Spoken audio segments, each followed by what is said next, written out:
진혁은 핸드폰을 노려봤다. 새까만 액정은 답답할 정도로 잠잠했다. 홈 버튼을 눌러서 화면을 띄웠다. 선호의 손이 액정을 채웠다.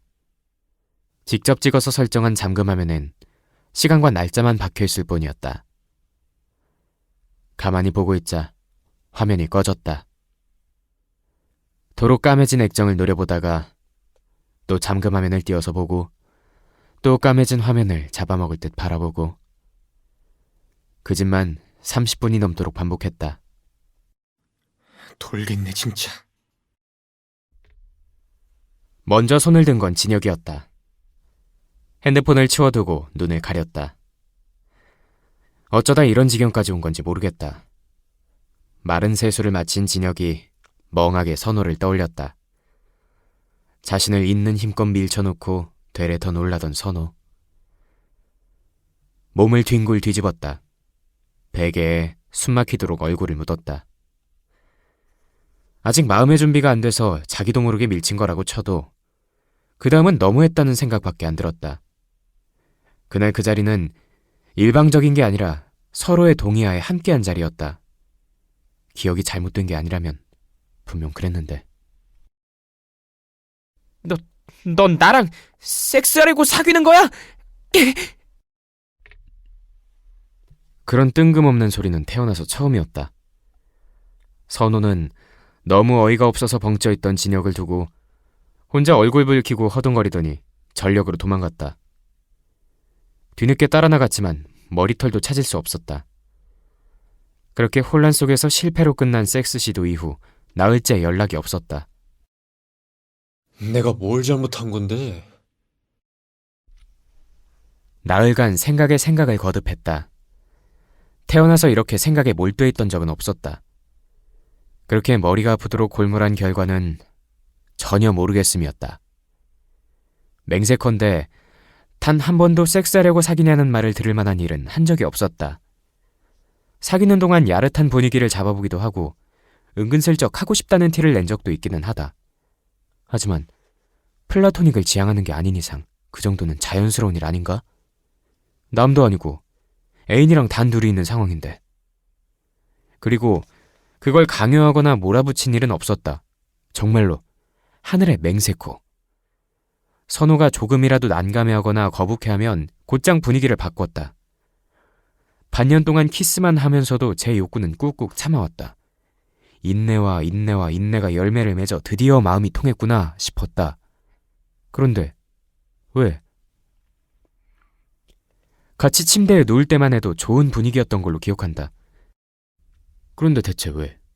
어째서 옷도 벗기 전에 벌렁 넘어갈 뻔한 힘으로 밀쳐지고 그런 말을 듣고 연락도 없이 방치당한 걸까? 도무지 답이 나오질 않았다. 그럼 본인한테 물어봐야지. 벌떡 일어난 진혁의 눈이 이글이글 불탔다. 암만 생각해도 자신이 실수한 건 없었다.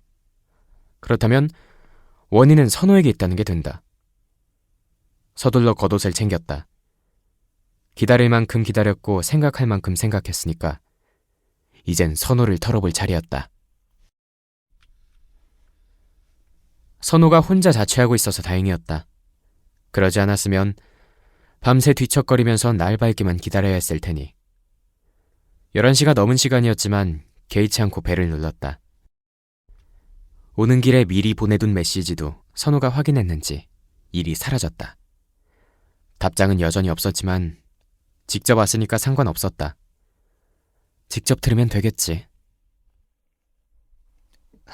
진혁아. 벨을 누르고 얼마 안 있어 문이 열렸다. 선호가 어색하게 웃으며 옆으로 비켜섰다. 문전박대할 생각까진 없었나 보다.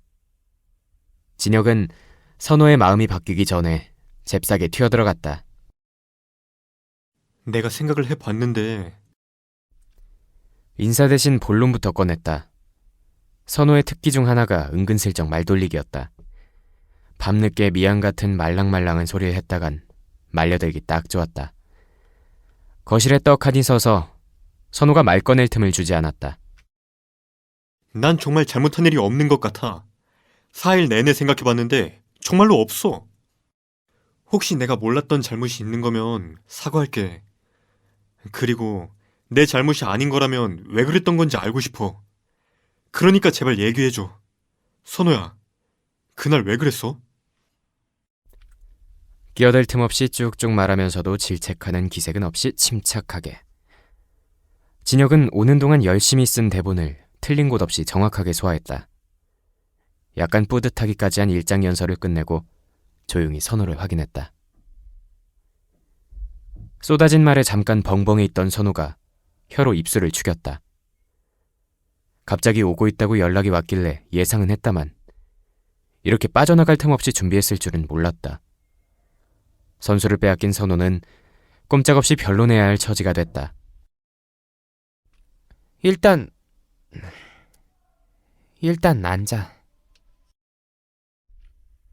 순순히 소파에 앉는 진혁을 보며 본능적으로 깨달았다. 말해야 할 날이 오고야 말았구나. 앉은 진혁의 앞에서 선호는 안절부절 못했다. 머리를 쓸어 넘겼다가 한숨을 쉬었다가 괜히 저쪽을 쳐다보다가 초조해하는 티란 티는 모두 냈다. 너랑 하기 싫은 건 아니었어. 진정하고 일단 앉으라고 말하려던 참이었다.